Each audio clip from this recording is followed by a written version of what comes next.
గోవింద గోవింద గోవింద గోవింద.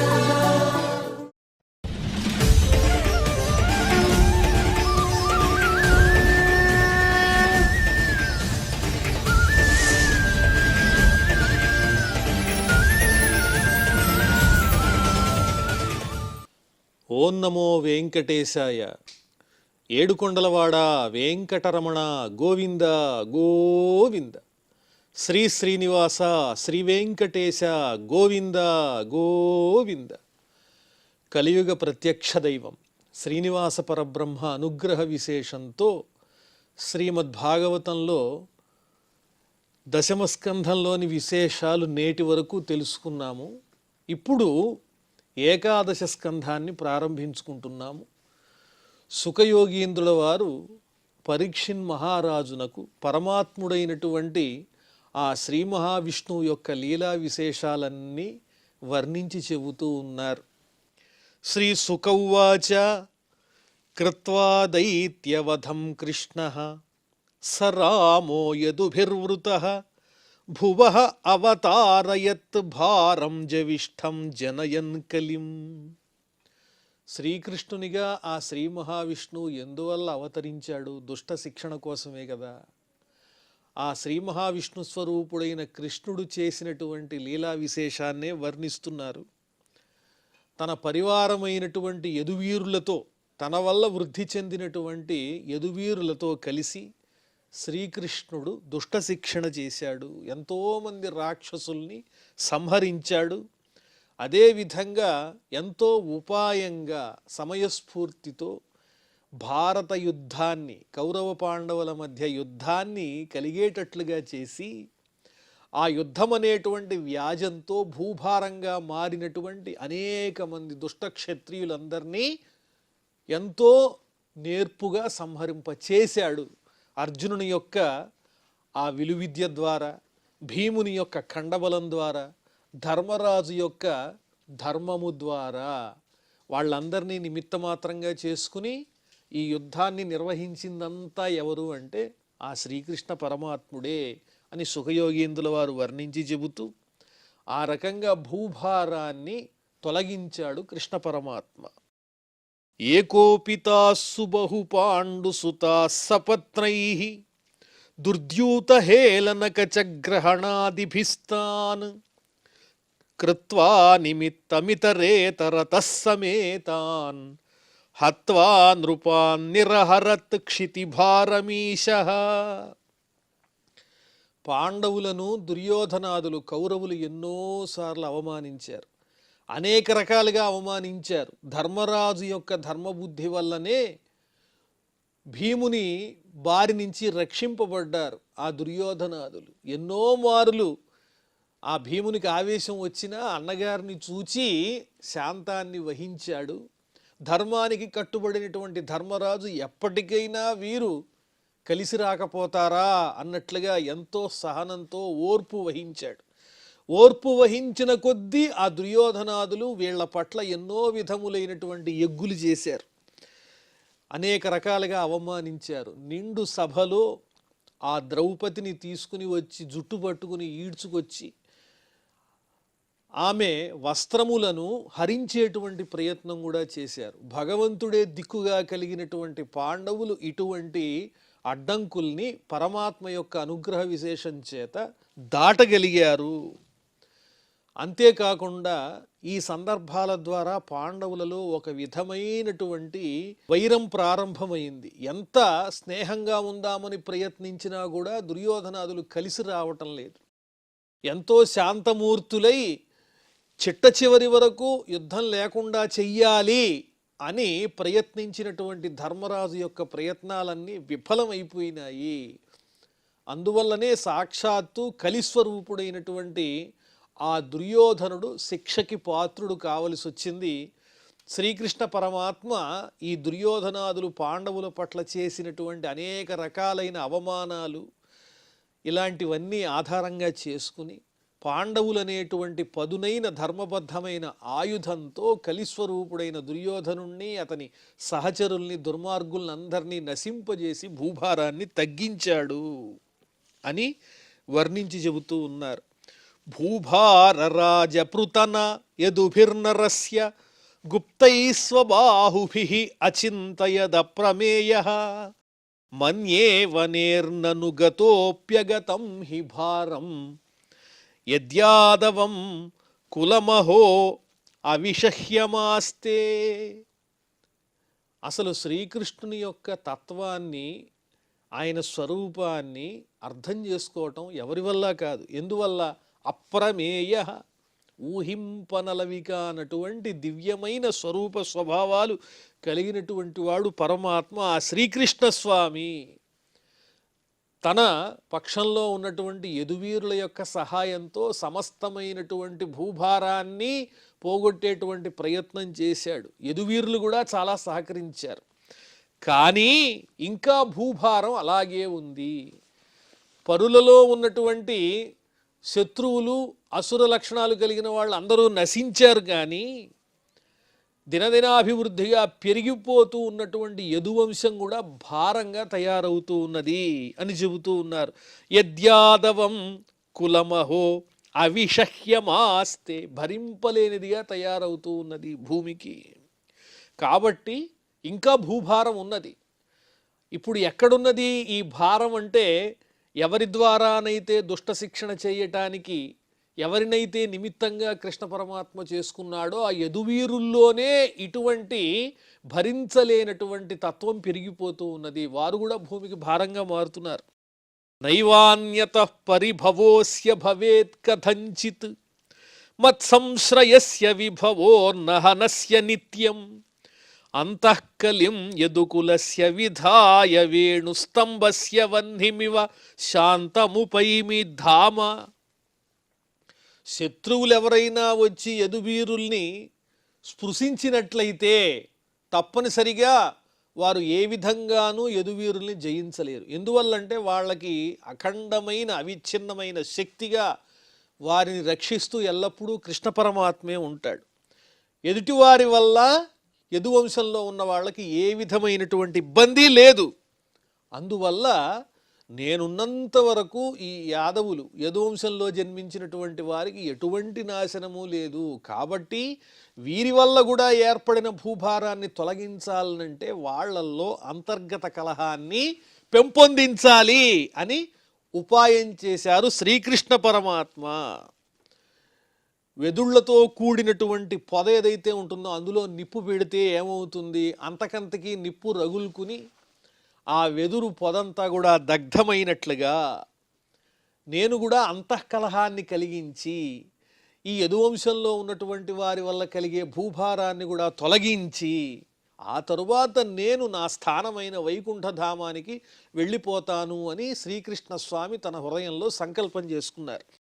ఏవం వ్యవసితో రాజన్ సత్య సంకల్ప ఈశ్వరః శాపవ్యాజేన విప్రాణాం సంజహ్రే స్వకులం విభు. ఈ విధంగా సత్యమైనటువంటి సంకల్పం కలిగిన శ్రీకృష్ణ పరమాత్మ ఈ విధంగా ఆలోచన చేసి యదువంశం ఏ విధంగా నశించాలి అని ఆలోచన చేసి ఋషుల యొక్క శాపం వల్ల వీరందరి యొక్క నాశనము కల్పించబడేలాగా ఒక ఏర్పాటు చేశారు. శాపవ్యాజేన విప్రాణాం సంజహ్రే స్వకులం విభు. మునులు ఇచ్చినటువంటి శాపం చేత ఈ యదువంశం నాశనమయ్యేటట్లుగా ఆయన సంకల్పం చేశారు.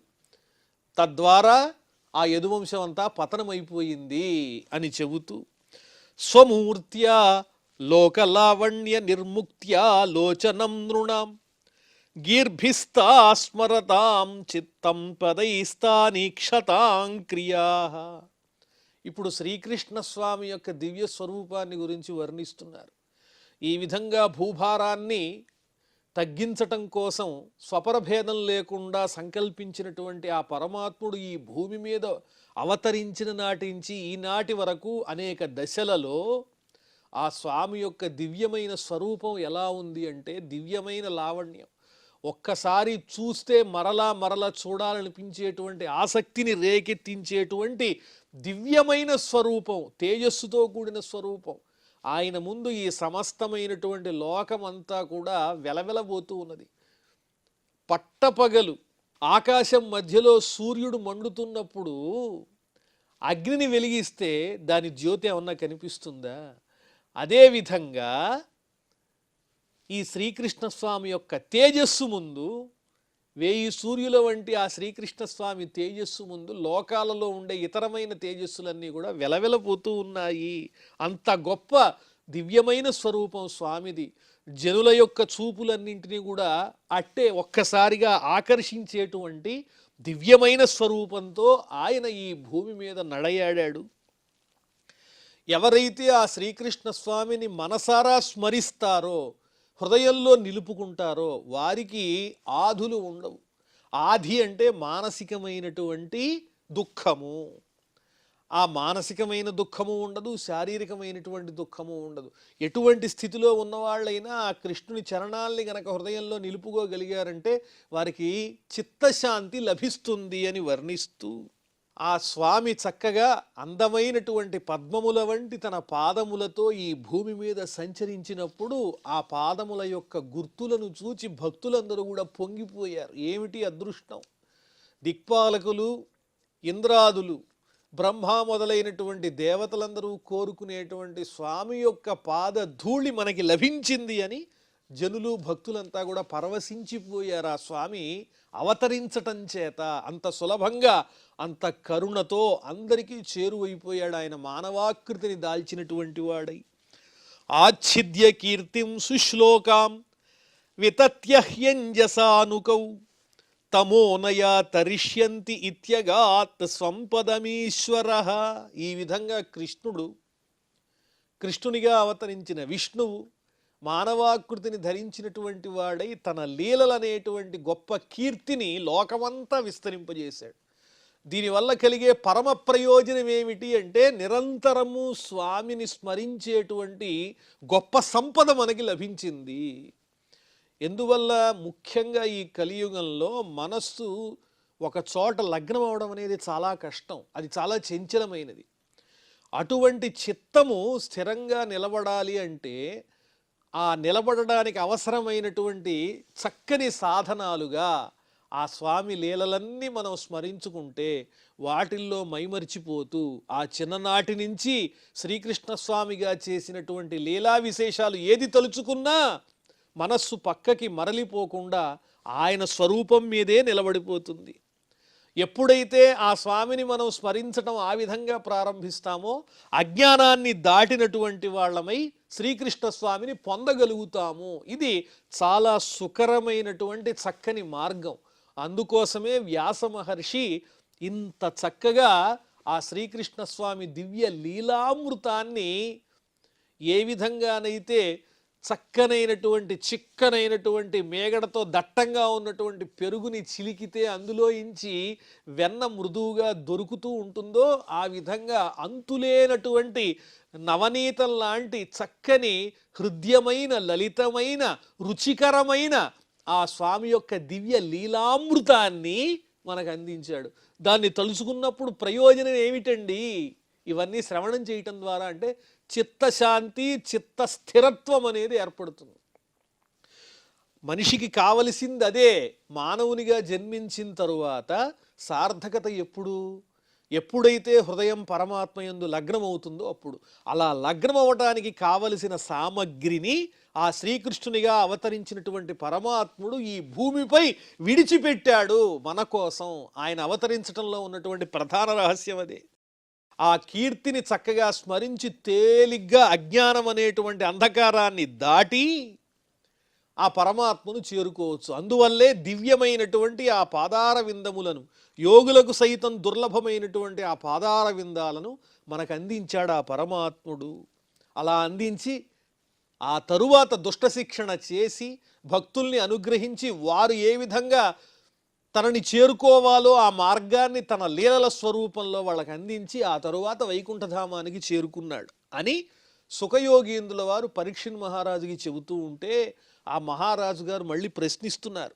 రాజోవాచ బ్రహ్మణ్యానాం వదాన్యానాం నిత్యం వృద్ధోపసేవినాం విప్రశాప కథమభూత్ వృష్ణీనాం కృష్ణచేతసాం. అయ్యో స్వామి, అదేమిటి? యదువీరులంటే చాలా గొప్పవాళ్ళు, శ్రీకృష్ణ స్వామికి ఆంతరంగికులు, ఆయన యొక్క అనుగ్రహాన్ని చాలా పొందినటువంటి వారని మీరు చక్కగా ఇంతవరకు చెప్పారు కదా. వాళ్ళు మంగళప్రదమైనటువంటి వారు, భక్తులు, అలాగే దానగుణం ఉన్నటువంటి వారు, పెద్దల్ని సేవించే లక్షణం ఉన్నటువంటి వారు, కృష్ణ భక్తులు.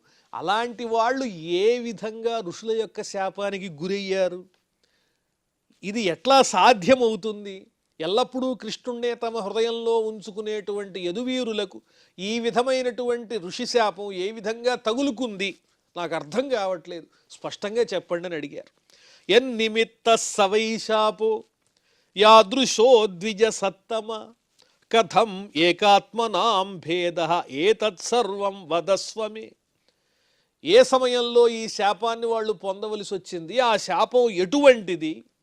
అంతేకాకుండా యదువీరులంతా ఎల్లప్పుడూ ఒకే రకమైన ఆలోచనతో చక్కగా స్నేహధర్మంతో ఉండేటువంటి వారు, అందరూ శ్రీకృష్ణ స్వామిని కొలిచేటువంటి వారు, వాళ్ళల్లో ఏ భేదాలు లేవు కదా. అలా భేదభావం లేని ఒకే విధమైనటువంటి హృదయం కలిగిన కృష్ణాసక్త చిత్తులైనటువంటి యాదవులకు అంతఃకలహం, వారిలో వారికి కలహం ఎలా కలిగింది? ఇది సాధ్యమేనా? అసలు వారు శాపం పొందడానికి కారణం ఏమిటో చెప్పండి అని అడిగాడు. శ్రీ సుఖౌవాచ. అప్పుడు సుఖయోగీంద్రుల వారు ఇలా చెబుతున్నారు. బిభ్రద్వపు సకల సుందర సన్నివేశం కర్మాచరన్ భువి సుమంగళమాప్త కామ ఆస్థాయ ధామరమమాణ ఉదార కీర్తి సంహర్తుమైచ్ఛతకులం స్థితకృత్యశేష. ఆ సుఖయోగీంద్రుల వారు చెబుతున్నారు, పరీక్షిన్ మహారాజా, అంత సన్నిహితులు అయినటువంటి యదువీరులు కూడా అంతఃకలహంతో నశించడానికి కారణం ఏమిటని అడుగుతున్నావు? ఏముంది? శ్రీకృష్ణ స్వామి యొక్క సంకల్పమే. ఆయన సంకల్పానికి తిరుగులేదు. ఆయన సుందరమైనటువంటి రూపంతో చక్కగా అవతరించాడు. అవతరించి లోక కళ్యాణకరమైనటువంటి ఎన్నో విధములైన లీలలన్నింటినీ కూడా చూపించాడు. అదేవిధంగా ద్వారకని ఆధారంగా చేసుకుని జగత్తుకు ఎంతో గొప్ప ఆనందాన్ని కలిగించేటువంటి కార్యాలను సాధించాడు. అంటే ఎంతోమంది భయంకరులైనటువంటి రాక్షసుల్ని సంహరించాడు. ఇంకా మిగిలింది ఏమిటి? లోక కళ్యాణకారకమైనటువంటి భూభారం అంతా తగ్గిపోయాక ఇంకా మిగిలింది ఏమిటి అంటే, తన వారిగా కనిపిస్తున్నటువంటి వారి వల్ల భూమికి కలుగుతున్నటువంటి భారాన్ని తొలగించటమే. కర్మాణి పుణ్య నివహాని సుమంగళాని గాయజ్జగత్కలిమలాపహరాణి కృత్వా కాలాత్మనా నివసత యదుదేవగేహే పిండారకం సమగమన్మునయో నిసృష్టాః. కళ్యాణకరమైనటువంటి లీలలతో కూడిన ఆ పరమాత్మను ఎవరైతే ధ్యానం చేస్తారో వాళ్ళకి మంగళాలు కలుగుతాయి. కర్మాణి పుణ్య నివహాని సుమంగళాని గాయజ్జగత్ కలిమలాపహరాణి కృత్వ. ఈ విధంగా తన లీలామృతంతో సమస్తమైనటువంటి అమంగళములను తొలగించాడు. అలాంటి శ్రీకృష్ణస్వామి ఋషులను నిమిత్తమాత్రంగా చేసుకున్నాడు. వారిలో ప్రవేశించి ప్రేరేపించాడు. ఆ ఋషులు ఏ విధంగానైతే ఈ యదువంశంలో ఉన్న వాళ్ళకు కూడా శాపం ఇవ్వాల్సి వస్తుందో అలాంటి పరిస్థితిని కలిగించాడు. ఆ ఋషులే ఈ యదువంశంలో జన్మించిన వారిని శపించేటట్లుగా ఆ ఋషులను ప్రేరేపించాడు.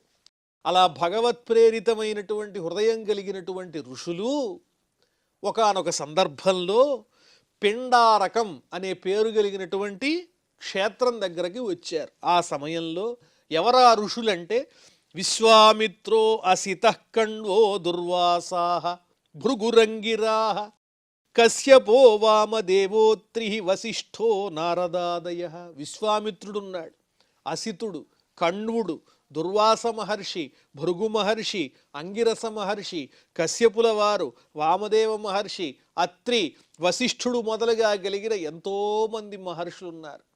వాళ్ళందరూ ఆ పిండారకం అనే పేరు కలిగినటువంటి క్షేత్రానికి వచ్చారు. వారు రావటం వెనక ఉన్నది ఏమిటి అంటే స్వామి యొక్క సంకల్పమే. యదువీరులు విప్రశాపానికి గురి కావాలి అనే పరమాత్మ యొక్క సంకల్పమే వారిని అక్కడికి రప్పించింది.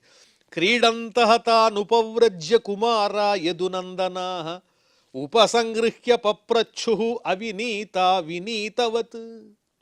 అక్కడ కొంతమంది యదువీరులు ఆడుకుంటున్నారు.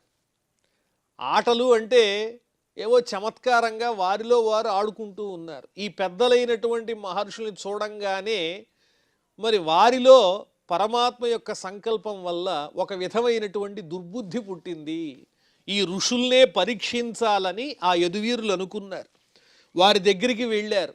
పైకి మాత్రం వినయంగా కనిపిస్తూ మనస్సులో మాత్రం వినయం లేనటువంటి వారై అతి వినయాన్ని చూపిస్తూ ఆ యదువీరులు ఈ విధంగా మాట్లాడుతున్నారు.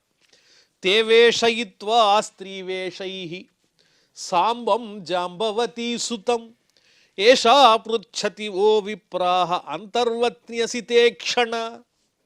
ఏమిటా యదువీరులు చేసినటువంటి పొరపాటు మహర్షుల విషయంలో అంటే, సాంబుడనే పేరు కలిగినటువంటి జాంబవతి యొక్క కుమారునికి ఆడవేషం వేశారు. తే వేషయిత్వా స్త్రీవేషైః సాంబం జాంబవతీ సుతం. సాక్షాత్తు జాంబవతికి కృష్ణుడి ద్వారా జన్మించినటువంటి ఆ సాంబుడనేటువంటి వాడు స్త్రీ వేషాన్ని ధరించాడు. గర్భంతో కూడినటువంటి స్త్రీ వేషం ధరించి ఆ ఋషుల దగ్గరికి వెళ్ళారు యదువీరులు. ఈ సాంబుడితో కలిసి, ఆడవేషంలో ఉన్నటువంటి సాంబునితో కలిసి, ఓ మహర్షులారా, ఈవిడ అడుగుతూ ఉన్నది, ఈవిడ గర్భవతి, నల్లనైన నేత్రములు కలిగిన అందగత్తైనటువంటి ఈమె అడుగుతోంది. ఏమని అడుగుతోంది? ప్రష్టుం విలజ్జతి సాక్షాత్ ప్రభ్రూతామోఘ దర్శనా ప్రసోష్యంతి పుత్రకామా కిం స్విత్ సంజనయిష్యతి. ఈమె ప్రసవించబోతూ ఉన్నది, ఈమె గర్భవతి. ఈమె తన మనసులో ఉన్నటువంటి కోరికను అడగాలనుకుంటోంది, కానీ ఒకంత సిగ్గుపడుతోంది. ఆమె మనసులో ఉన్నటువంటి భావన ఏమిటంటే, తనకు పుట్టబోయేది మగపిల్లవాడా ఆడపిల్లవాడా అనేటువంటి సందేహం ఉన్నది. అది మీరే తీర్చాలి. ఈమె గర్భంలో ఉన్నటువంటి శిశువు మగ శిశువా ఆడ శిశువా చెప్పండి అని ఈ యదువీరులు సాంబునికి ఆడవేషం వేసి గర్భవతితో ఉన్నటువంటి స్త్రీ యొక్క రూపాన్ని కల్పించి ఆ ఋషుల్ని ఏదో పరిహసించేటువంటి దురుద్దేశ్యంతో వారి దగ్గరికి వెళ్ళి, అయ్యా స్వామి నమస్కారం అని మనసులోనేమో అవినయం, పైకి అతి వినయం చూపిస్తూ నమస్కరించి ఆ మహర్షుల్ని ఈ విధంగా ప్రశ్నించారు. దాంతో ఆ మహర్షులకు కోపం వచ్చింది. ఏవం ప్రలబ్ధా బునయః తానూచుః కుపితా నృప జనయిష్యతి ఓ మందాహ ముసలం కులనాశనం. ఈ విధంగా ఆ యదువీరుల చేత పరిహసింపబడినటువంటి ఋషులకు ఆగ్రహం వచ్చింది. ఏమిటి వీళ్ళ యొక్క అవినయం, మనల్ని ఏ విధంగా వీరు పరిగణిస్తున్నారని కోపించి వాళ్ళని శపించారు. ఇక్కడ మనం గుర్తుపెట్టుకోవలసిన విషయం, ఈ జరిగినటువంటి ప్రతి సన్నివేశానికి కూడా సంకల్పం ఎవరిదంటే శ్రీకృష్ణ పరమాత్మదే. అందువల్ల పరమాత్మ చేత ప్రేరితులైనటువంటి మహర్షులు వాళ్ళని శపించారు. ఆడపిల్ల పుడుతుందా మగపిల్లవాడు పుడతాడా అని అడిగారుగా, ముసలం పుడుతుంది పొండి అని శపించారు. ముసలం అంటే రోకలి పుడుతుందన్నారు. తచ్ఛృత్వా తే అతి సంత్రస్తాః విముచ్య సహసోదరం సాంబస్య దదృశుస్తస్మిన్ ముసలం కల్వయస్మయం. ఎప్పుడైతే ఆ మునులు శపించారో వెంటనే వీళ్ళంతా భీతులైపోయారు యదువీరులు. ఆ గర్భవతిగా నటిస్తున్నటువంటి సాంబునికి గర్భచిహ్నంగా వాళ్ళు ఏర్పాటు చేసిన వస్త్రం తీసి చూడంగానే ఆ లోపల ఇనుప రోకలి కనిపించింది. ఇనుముతో తయారు చేయబడిన రోకలి. ఆ మహర్షుల శాపం సామాన్యమైందే. దాంతో వాళ్ళకి భయం పుట్టింది.